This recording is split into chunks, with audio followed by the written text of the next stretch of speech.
Hello, this is Chef John from foodwishes.com with how to make your own home-cured holiday ham. That's right, I was going to spend this intro going over all the advantages of doing your own ham versus buying one at the store, but you know what, that's going to take too long. So let me just summarize by saying it's better on every level. And this is one of those classic examples of something people assume is really hard and complicated to do, when in reality it's actually very simple and easy.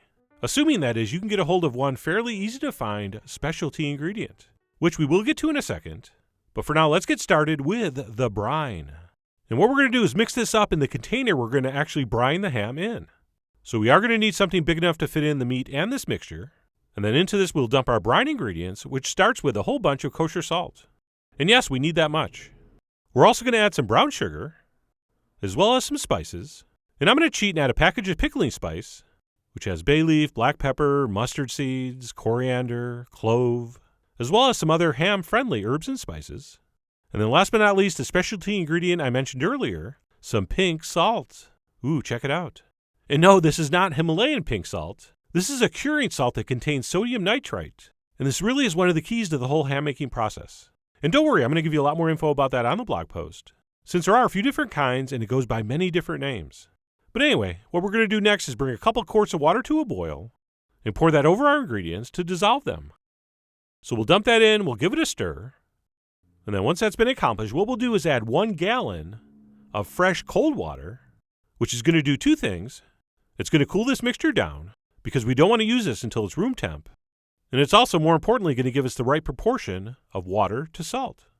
And at this point, we'll just let that cool down to room temp, while we move on to the star of the show, the ham, or more accurately, the large piece of pork that's going to become the ham. So what I have here is about a 10-pound, what they call an arm picnic roast, or a picnic shoulder, which is from the front of the animal, but we could also certainly use the leg from the back, which is actually the more traditional cut. But bottom line, any large chunk of pork is going to work here. And please note, I'm using one that's skin on, which means before this goes in the brine, we want to score that skin.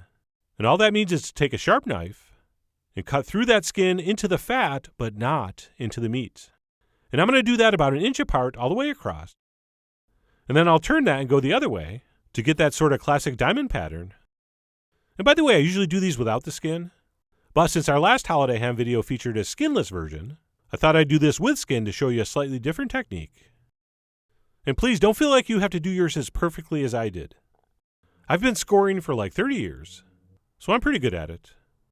But as long as you're cutting through that skin in enough spots, it's going to work fine. And once our pork has been successfully scored, it's ready to carefully lower into our now totally cooled brine. And because of the high concentration of salt in there, that meat's going to want to float. So we'll want to weigh that down with a little plate, or in my case, a little cooling rack like this. Really, anything that keeps that under the surface is going to work. And believe it or not, that's it. The only other ingredient needed here is the most precious, time.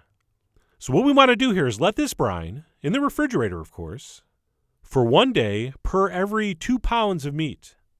And since I was working with about a 10-pound roast, I let mine brine for 5 days. So this is mine 5 days later. And yes, you may have noticed I did turn that over once during the brining process. So after about 3 days, I just flipped that over. And I'm not sure if you have to, but it feels right. So at this point, we can go ahead and remove that from the brine, and we got to give it a rinse, which I'm going to do in this tub because I had dishes in the sink. So all we'll do is fill that with nice fresh cold water and let that sit in there a few minutes. And by the way, this rinsing in water is something I'm going to also talk about on the blog, because this can be done from anywhere between a few minutes and overnight. But anyway, we'll give that a little soak to rinse off the brine, at which point we can dry it off and get it ready for the oven. And as far as the cooking procedure goes, we'll start it off just like our other ham video. We'll place that on a rack in a roasting pan, which has a little bit of water in the bottom, as well as a couple whole star anise. And then we'll place that in the center of a 325-degree oven for a couple hours or until the internal temp reaches about 130 to 135, which is not fully cooked yet. And at that point, your ham should look something like this. And by the way, if the water dries up on the bottom, just add another splash. And then what we're going to do at this point, because the ham is not quite cooked, we're going to raise the temperature to 425 and finish it the rest of the way in a hot oven until the internal temp is about 145 to 150. And at that point, if everything's gone according to plan, it should look something like this. That skin should have browned and got nice and crispy, and it definitely looks good enough to serve as is, but I decided to give mine a quick maple mustard glaze. So what I'll do is brush a little bit of that on, mostly in those valleys between those crispy squares of skin. And then I'll just pop that back in the hot oven for about 5 minutes, after which it should be even more beautiful, which I think this is. Except for one very small problem. I can see I have a little bit of a bare spot. And since all's fair in love, war, and holiday hams, I'm going to cheat and add one more touch of glaze, and then I'm going to steal some crispy skin from the side or the bottom, where nobody's going to notice it missing, and I'm going to strategically place a couple small squares of that to fill in that hole. And sure, this might seem a little obsessive, and possibly borderline insane, but hey, Aunt Margaret has like 1,000 Instagram followers, and we do not need all those people staring at our ham's bare spot. So I did a little cosmetic surgery, but that's totally up to you. You are the Fat Boy Slim of your holiday ham skin, and not only does it look impressive, but thanks to finishing that skin in the hot oven, it also sounds incredible. Check it out.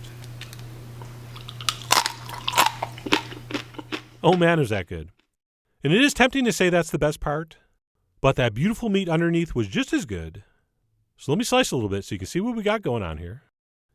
And no, this is not undercooked.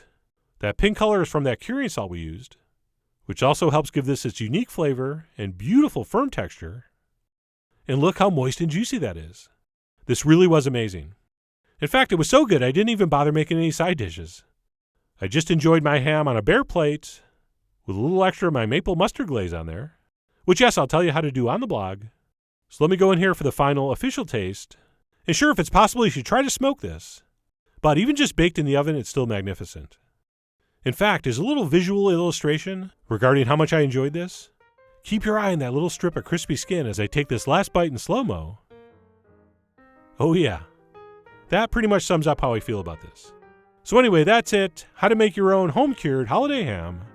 Sure, it takes a few days, but you have time, and it is very much an easy and fun process. So I really do hope you give this a try soon. Head over to foodwishes.com for all the ingredient amounts and more info as usual. And as always, enjoy.